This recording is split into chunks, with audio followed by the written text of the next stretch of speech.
बिस्मिल्लाहिर्रहमानिर्रहीम अस्सलाम वालेकुम। वो शक्ल से शरीफ घर की बेटी लग रही थी। मैं पास गया, मेरे करीब होकर बोली, चलोगे साहिब? मैंने पूछा, कितने पैसे लोगी? कहने लगी, आप कितने देंगे? मैंने उसकी नीली सी आंखों में झांक कर देखा, वो बेबस सी थी। मैंने बोला, आओ कार में बैठो। वो डर रही थी। कहने लगी, कितने आदमी हो? मैंने कहा, डरो नहीं, मैं अकेला ही हूँ। वो खामोश बैठी रही। फिर कहने लगी, आप मुझे सिगरेट से अहजियत तो नहीं दोगे ना? मैं मुस्कुराया, बिल्कुल भी नहीं। फिर उसने एक लंबी सांस भरी, आप मेरे साथ कोई जुल्म तो नहीं करेंगे ना?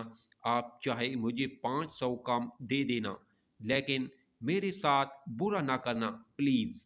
वो बहुत ज्यादा खूबसूरत थी। मासूमियत उसकी बातों से टपक रही थी। फिर भी खुदा जाने वो क्यों जिस्म बेचने पर मजबूर थी। वो नहीं जानती थी मैं कौन हूँ। मैंने पूछा, खाना खाया है? कहने लगी, नहीं। मैं होटल के सामने कार रोकी। होटल वाला मुझे जानता था। उसने जल्दी से खाना पैक किया, मुझे दिया। मैं कार में बैठ गया। आकर मैं अपने ऑफिस की तरफ चल दिया। चौकीदार ने दरवाज़ा खोला। मैं कार पार्क की। रात के 11 बज रहे थे। सब अपना अपना काम कर रहे थे। वो मुसलसल मेरी तरफ देखे जा रही थी। मैंने खाना प्लेट में डाला, उसे कहा, हाथ धो लो। वो कहने लगी, मैंने नहीं खाना। मैंने प्यार से कहा, डरो नहीं, कुछ नहीं होगा।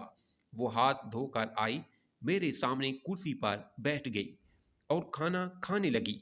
जब खाना खा लिया तो कुछ खाना बच गया। कहने लगी, ये मैं घर ले जा सकती हूँ? मैं मुस्कुराया, बिल्कुल भी नहीं।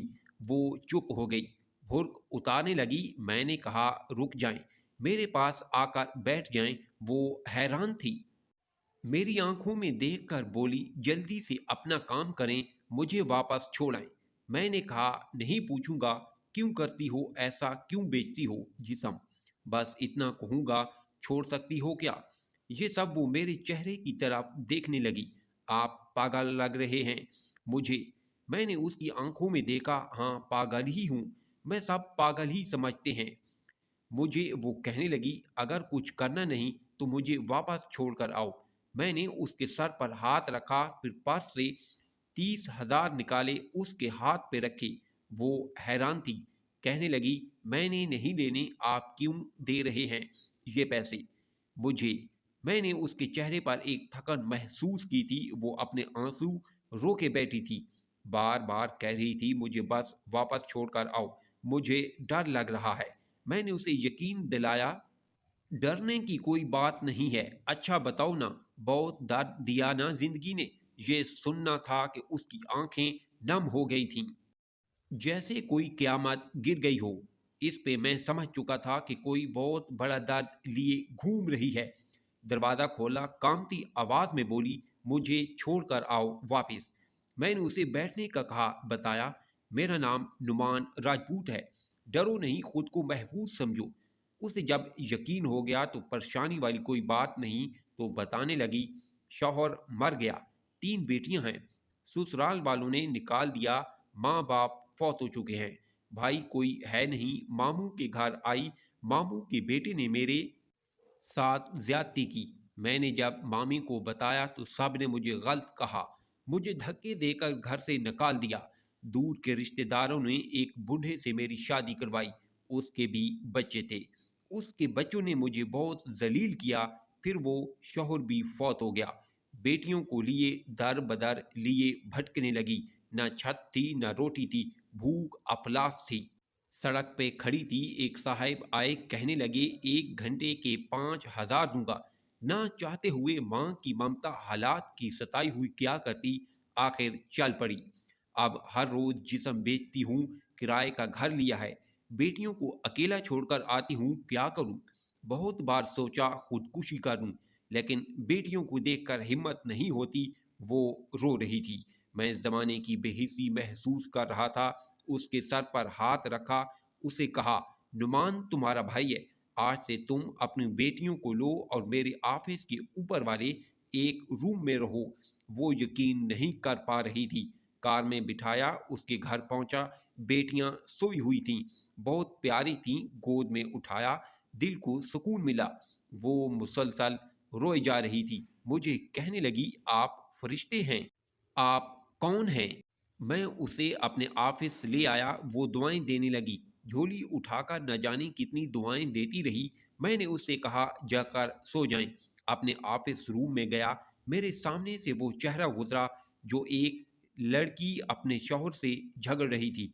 उसे कह रही थी, मुझे तलाक दो, तुमको मेरी कदर ही नहीं है। वो अपना घर जला रही थी। अपनी बेवकूफ़ी की वजह से वो बेचारी क्या जाने ज़माने की तलखियाँ क्या होती हैं। ज़माने का डसना क्या होता है मैं बताना चाहता हूँ। अपना घर जानबूझकर उजाड़ने वाली लड़कियों को तलाक़ें लेना आसान है, इसके बाद जीना मौत है। कभी सास का रोना, कभी नंद का सफाया, कभी जेठानी से लड़ाई। ये हर घर की बात है। इसका हरगिज़ मतलब तलाक लेना या घर उजाड़ना नहीं है। कम उम्री में ही मेरे सर के बाल सफ़ेद हो गए हैं। हज़ारों आँखों के आंसू देखकर अपने घरों को आबाद रखो। खुदा की कसम, एक वक्त आता है ना, भाई हाल पूछते हैं न सगी बहनें। सब वक्त के साथ चेहरे की नकाब बदल लेते हैं। नुमान हर जगह हर किसी को थामने के लिए खड़ा नहीं मिलेगा।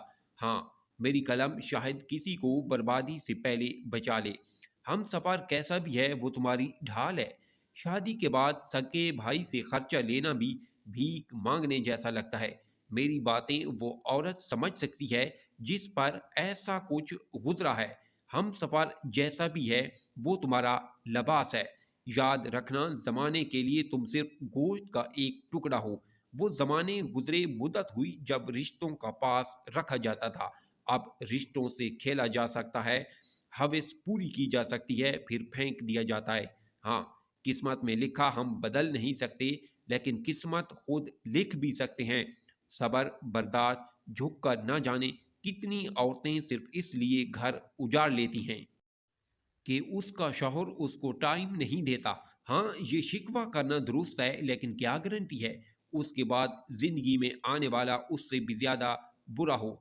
सिर्फ एक जिंदगी है, उसको मोहब्बत और प्यार समझदारी के साथ गुजार लो। मैं इस मुआशरे को मुआशरा नहीं कहता, बल्कि बदबूदार समाज कहता हूँ, जहाँ जगह जगह ये लुटेरे खड़े हैं, इज्जतों के, ख्वाहिशों के, भरम के, भरोसे के, इतबार के। बस आखिर ये एक बात कहूँगा, अगर तुमको पेट भरने के लिए चार दीवारी से बाहर नहीं जाना पड़ रहा, अगर तुमको जिस्म नहीं बेचना पड़ रहा, अगर तुम्हारे सर पर चादर है, अगर लोग तुम्हारा सौदा नहीं करते, अगर लोग तुमको वहशिया नहीं कहते, अगर तुम्हारा दामन पकीज़ा है, अगर तुम रात को महफूज पनागाह में सोती हो, तो ना करना बर्बाद अपना आशियाना, वरना रोंद दी जाओगी, नोच ली जाओगी। जो तलाक लिए बैठी हैं, पूछो उनसे, वो सोच रही होती हैं ना, जाने कितने बच्चों के बाप की हम सफ़र बनूंगी।